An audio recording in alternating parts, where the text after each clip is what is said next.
हाँ जी, बिस्मिल्लाहिर्रहमानिर्रहीम। अल्लाहुम्मा सल्ली अला सय्यिदिना व मौलाना मुहम्मद व अला आलि सय्यिदिना व मौलाना मुहम्मद। आज का हमारा लेक्चर का टॉपिक है आर्क लेंथ एंड कर्वेचर। हम स्पेस कर्व्स पढ़े थे, वेक्टर फंक्शन पढ़े हमने, फिर हमने स्पेस कर्व्स पढ़ी और देखा कि स्पेस कर्व बेसिकली ये आपके पास वेक्टर फंक्शन का ही ग्राफ होता है।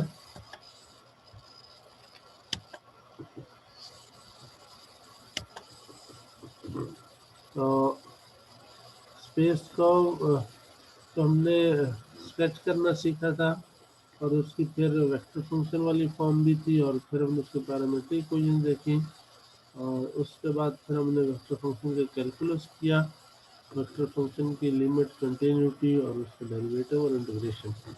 आज से हम फिर कर्व की तरफ चले गए हैं। स्पेस कर्व की बहुत ज़्यादा इम्पोर्टेंस है। आप देखें कि स्पेस के अंदर कोई बॉडी मूव करती है तो जो पाथ ट्रेस करती है वो कर्व, स्पेस कर्व होता सर है। आवाज ठीक नहीं आ रही, अपना माइक ठीक कर लें। हाँ जी, अब आ रही है, अब ठीक है। हाँ जी, अब ठीक है भाई। सर ठीक है। तो हम स्पेस कर्व की बहुत इम्पोर्टेंस है, इसलिए कि स्पेस में कोई भी बॉडी मूव करती है तो जो पाथ ट्रेस करती है वो स्पेस कर्व कहलाता है। जैसे एरोप्लेन मूव करता है, मिसाइल मूव करता है, स्पेस शटल मूव करती है, तो ये सारे के सारे या आपकी फायर करते हैं, गोला फायर किया जाता है, तो ये सारे क्या हैं कि जो पाथ ट्रेस करते हैं, दैट इज स्पेस कर्व। और आजकल चूँकि आपके गाइडेड मिसाइल्स होते हैं, आप उनको पाथ दिया जाता है ना, तो इस वजह से उनके पाथ की ट्रैकिंग के लिए, पाथ स्पेसिफाई करने के लिए स्पेस कर्व की स्टडी बहुत इम्पोर्टेंट है। हमारा आज का टॉपिक ये भी स्पेस कर्व की स्टडी से रेलेवेंट है, इसलिए इसका अनुमान है arc length and curvature. Arc length भी स्पेस कर्व की ली जाती है, कर्व की ली जाती है, और कर्वेचर भी कर्व का लिया जाता है। तो कर्व की लेंथ फाइंड कर रही है, हम पीछे 10.2 में पढ़ चुके हैं।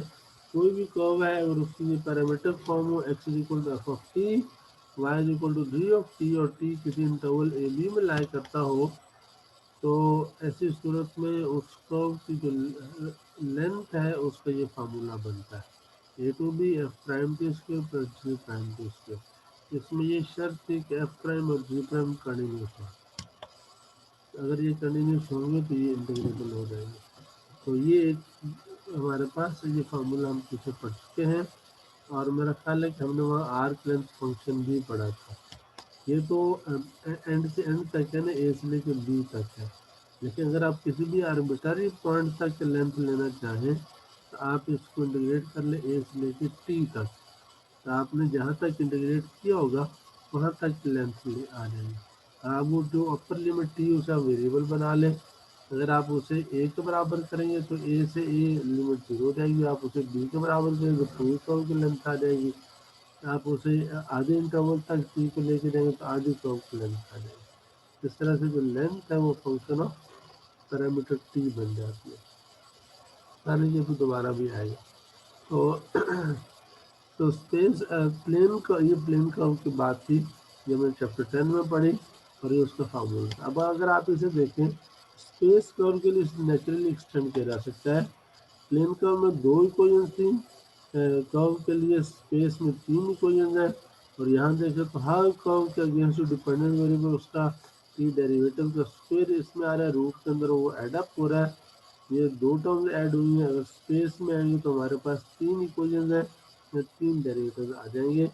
और स्पेस कर्व के हमारे पास x equal to F of T, Y equal to G of T and z equal to H of T, ये पैरामीटर कर्व बनती है।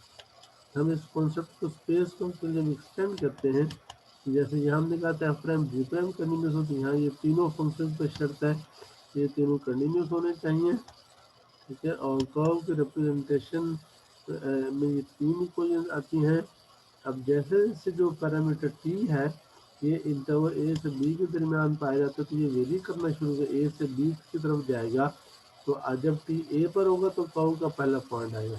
जैसे जैसे टी बढ़ेगा, टी के हर वैल्यू पर आप एक्स वाई जी कंप्यूट करेंगे उन फार्मूला से, वो एक पॉइंट बनेगा स्पेस के अंदर, आप उसे लोकेट कर लें।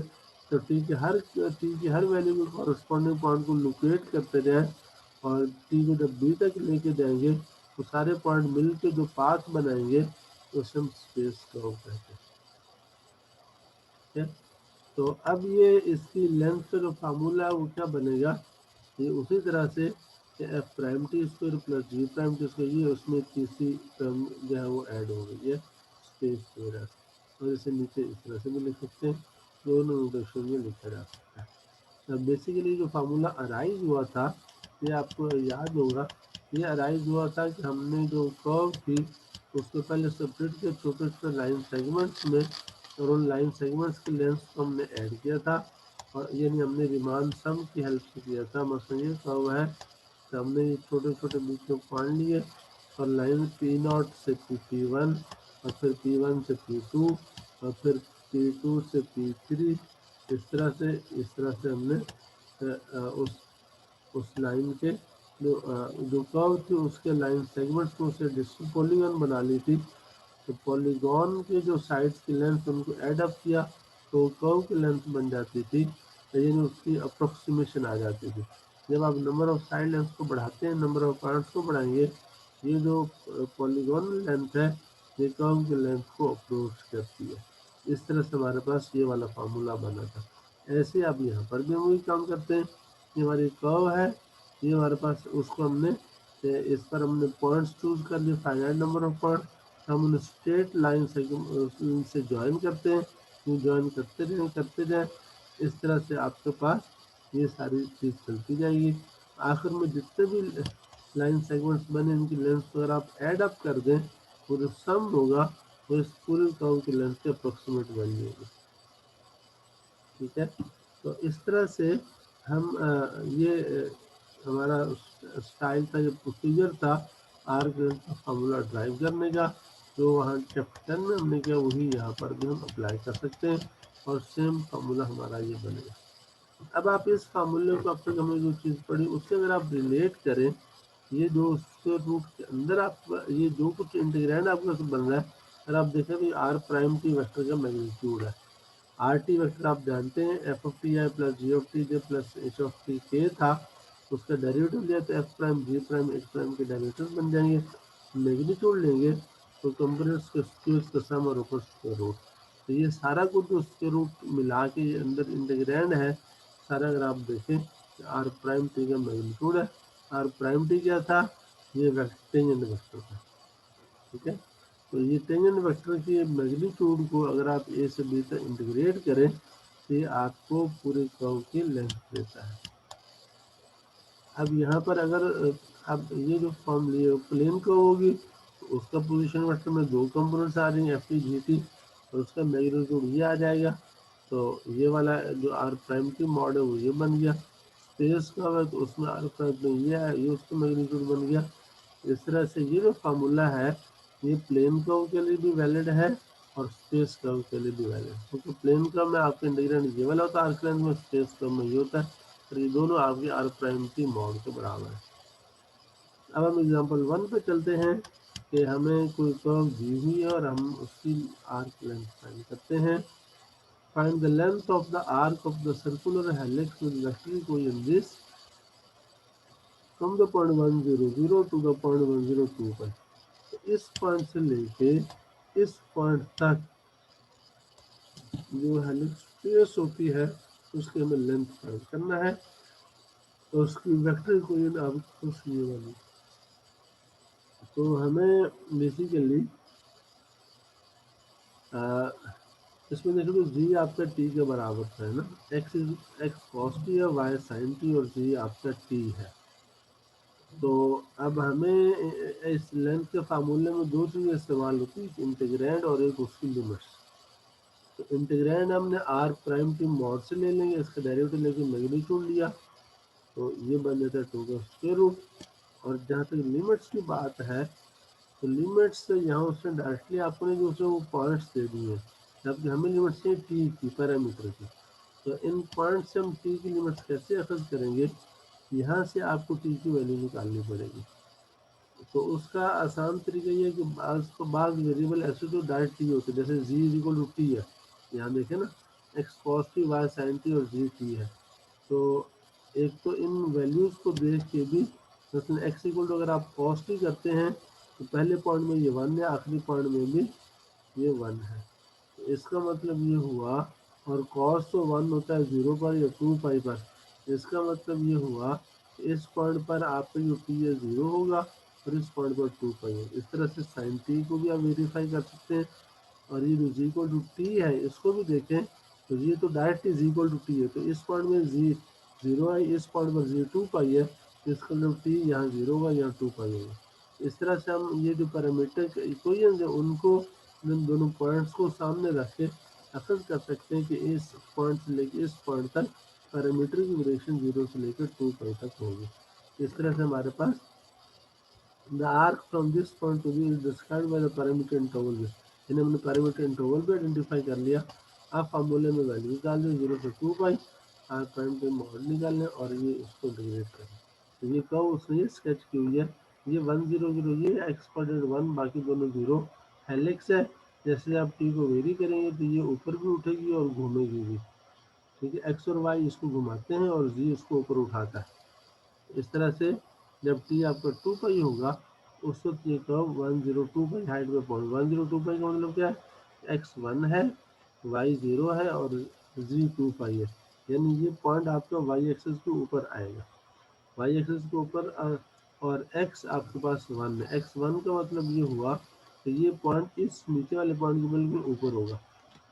नीचे वाले जो इसका मतलब ये हुआ कि एक्स वाई प्लेन में चक्कर काटते हुए ये पॉइंट वापस उसी पहले वाले पॉइंट के ऊपर हाइट पर आ गया, ठीक है। यानी आप ये समझ लें कि ये बिल्कुल बराबर की हाइट होगी, ये वाली, ये पॉइंट इसके बिल्कुल ऊपर है, ठीक है। तो इसलिए कि इसका भी एक्स कोऑर्डिनेट 1 है और इसका भी एक्स कोऑर्डिनेट 1 है, इसका भी वाई 0 है और इसका भी वाई 0 है। वाई 0 का मतलब क्या है कि ये पॉइंट एक्स सी प्लेन में पाया जाता है, आपको पता है एक्स सी प्लेन में वाई 0 होता है। और इस तरह से जो जी है वो आपका 0 से 2 पाई, इसका मतलब ये कि नीचे वाले पॉइंट में जी 0 है, ऊपर वाले पॉइंट पर जी 2 पाई है।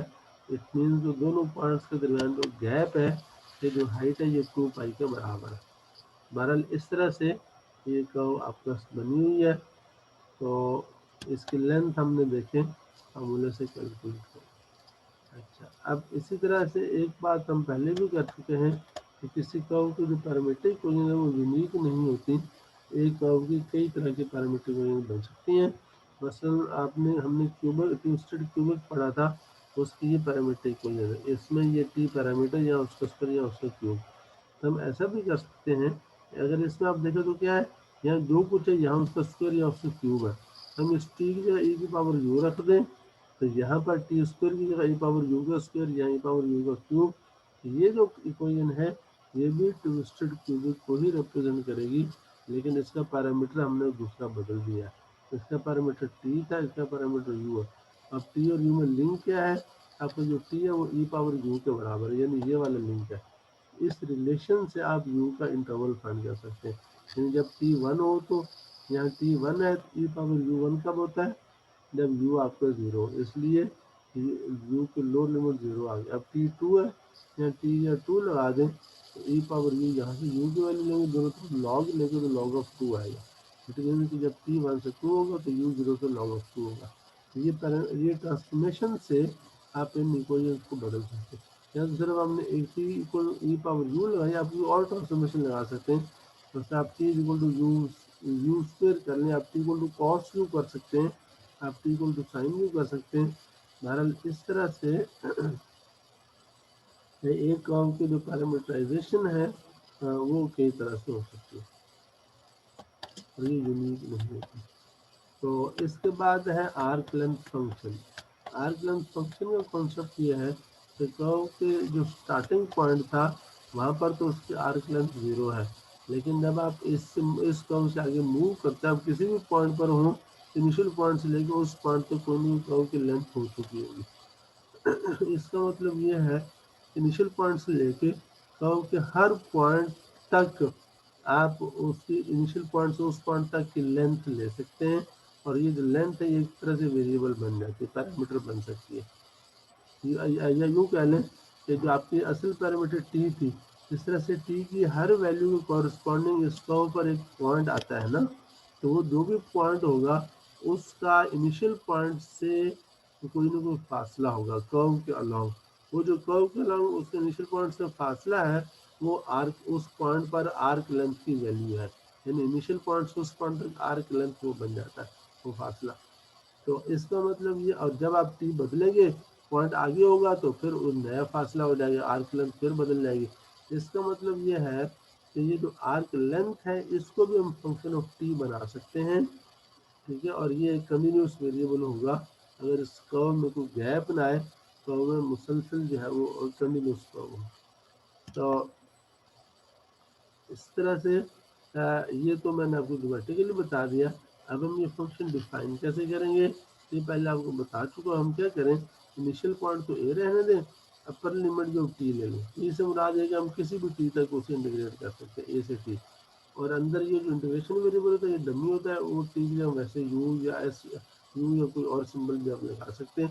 तो ये आर प्राइम यू मॉड और डी यू, ये हमारे पास क्या बन गया। अब आप टी को ए रखेंगे तो एस ऑफ ए आ जाएगा, टी को और आगे वैल्यू देते जाएंगे तो S of this, her T पर एस की कोई ना कोई वैल्यू होगी। ये बात आप पीछे पढ़ चुके हैं, चैप्टर 5 में भी हमने इंटीग्रल की हेल्प से फंक्शन डिफाइन किए थे ना। तो यहाँ पर भी हमने इसी तरह से इंटीग्रल की हेल्प से हम फंक्शन डिफाइन कर रहे हैं, जिसमें लोअर लिमिट कांस्टेंट है और अपर लिमिट वेरिएबल है। तो ये हमने एरिया फंक्शन डिफाइन किया था ना कैलकुलस 2 में, ये उसी तरह का फंक्शन है। तो बहरहाल ये आर्क लेंथ फंक्शन हमारा एस ऑफ टी, इसकी डेफिनेशन ये है कि ए से लेके टी तक की जो लेंथ है वो एस की टी पर वैल्यू है, और ए से लेके टी तक की लेंथ का फार्मूला ये वाला है, या आप इसको अगला फार्मूला इसे भी कह सकते हैं। अब ये है कि ये हमारे पास चीज़ आ गई।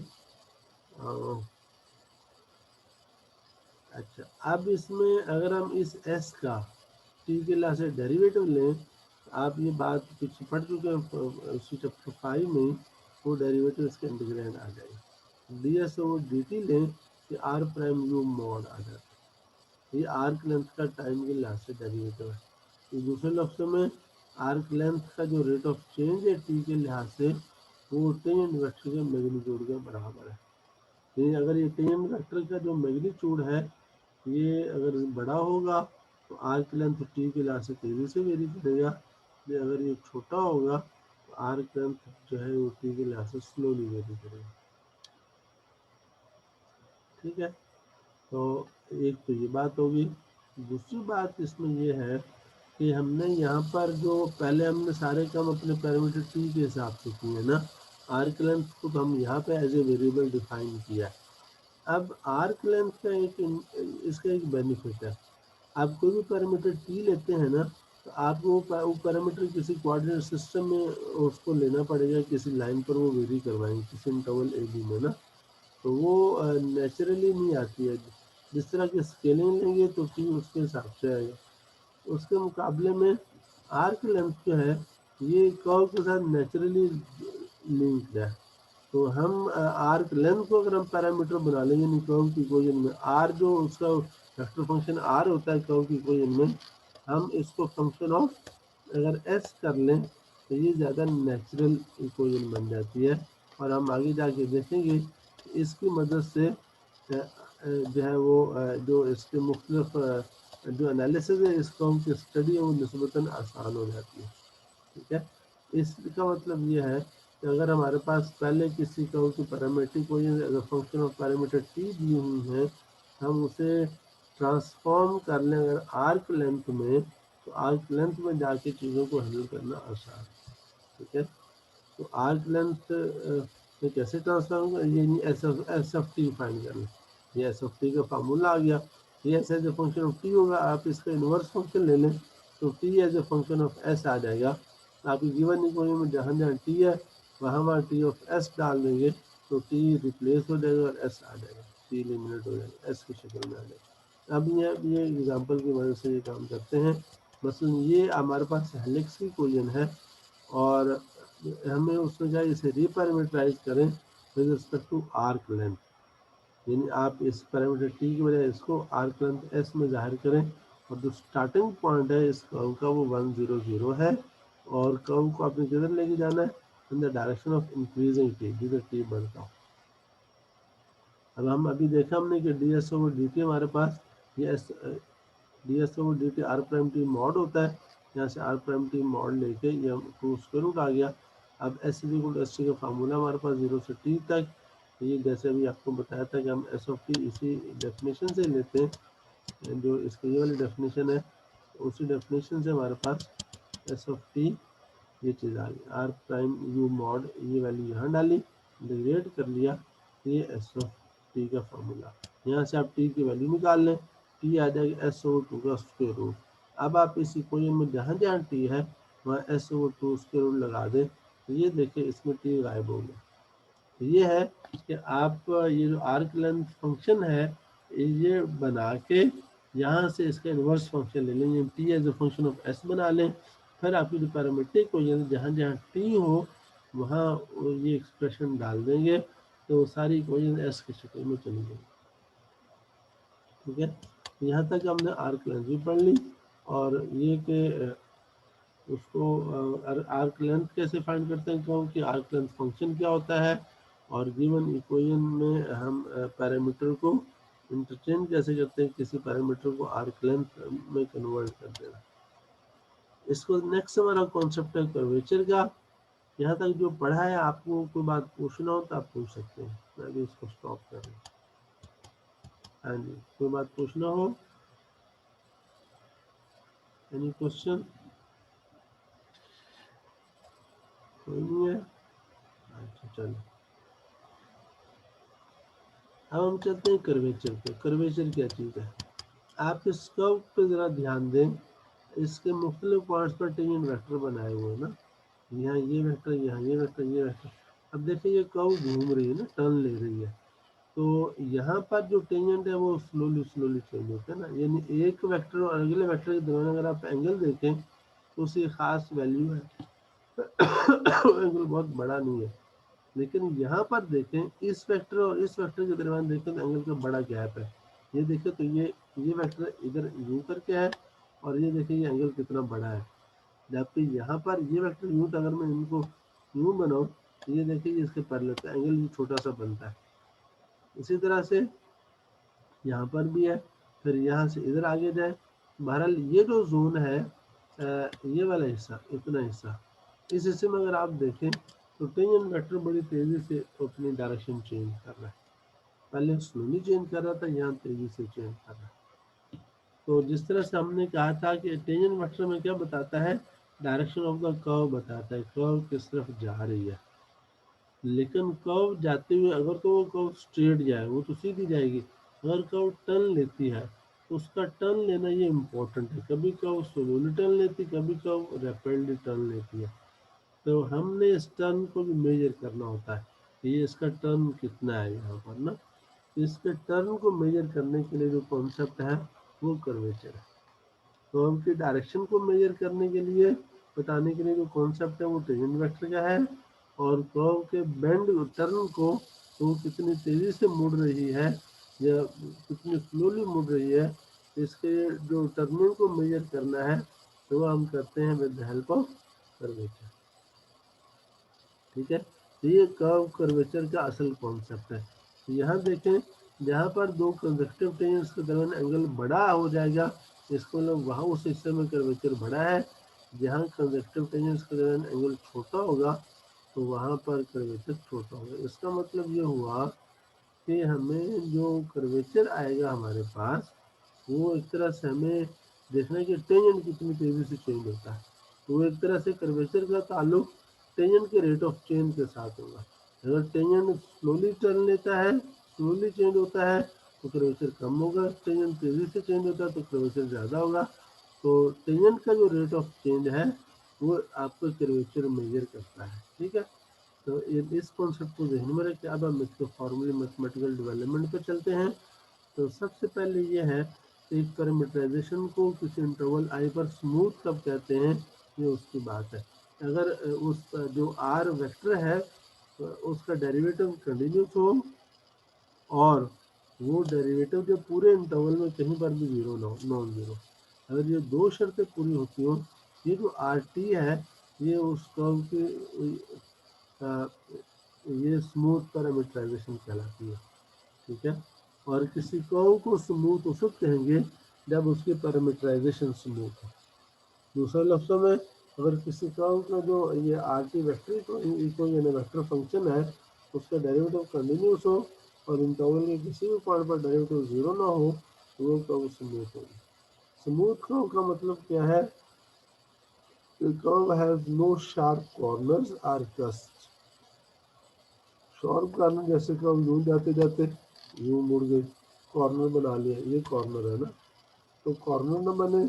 और कस्ट का मतलब ये है कि यूं जाते जाते ऊपर गई ये और फिर यहाँ से जो वापस हो गई, तो ये जो चीज़ बनी है ये कस्ट कहलाता है, ठीक है। तो कर्व जो है जब ट्रेस होती है तो वो ना तो कोई कॉर्नर बनाए ना कस्ट बनाए, इसी तरह से उसमें जंप भी नहीं होना चाहिए ना। ये नहीं कर्व यूँ जा रही है और एकदम से जंप करके यूँ होगा, ये जो जंप है ये भी नहीं होगा इस तरह से। क्योंकि जंप क्यों नहीं होगा? आर पर यहाँ पर आर प्राइम टेंजेंट वेक्टर है ना, इस पॉइंट पर टेंजेंट वेक्टर यू बनेगा, इधर का टेंजेंट वेक्टर यू बन गया, तो टेंजेंट वेक्टर के डायरेक्शन में एकदम जंप आ गया। जब स्मूथ है तो स्मूथ का मतलब ये है कि इस इनिशियल पॉइंट पर जो एंगल बन रहा है डायरेक्शन है उसके बाद आप किसी कोई भी पॉइंट आगे लेते हैं जो उस पॉइंट पर डायरेक्शन बनती है, इन दोनों डायरेक्शन के दरमियान हर डायरेक्शन जो है वो टेंजेंट वेक्टर इख्तियार करता है, यानी हर डायरेक्शन